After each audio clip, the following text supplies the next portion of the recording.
प्रजा लागी कले प्रजापति सृष्टि प्रजा लागी इंद्र कले जलवृष्टि प्रजा लागी उदे रवि शशि तारा प्रजा लागी बहे सत नदी धारा प्रजा लागी राज्य प्रजार शासन जुगे जुगे यह शास्त्रर कथन। यार मर्म होछि काले काले शासनर डरी प्रजा बा जनगण को हाथ रे थाए। यह शास्त्रर वचन।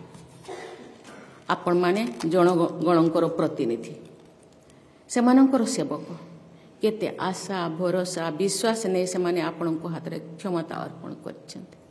सेमानंकर आशा पूर्ण करवा सेमानंकर स्वप्न को साकार करवा एवं सर्वोपरि सेमानंकर मुहरे हस को उठाइबा आपण मानकर कर्तव्य आम समस्तंकर कर्तव्य। आपण माने एपरि कार्य करिवे जहाँ साधारण लोकंकर हित पाई उद्दिष्ट। देशर दरिद्रतम लोकटर हित पाई काम करवा ही अंत्योदयर वार्ता।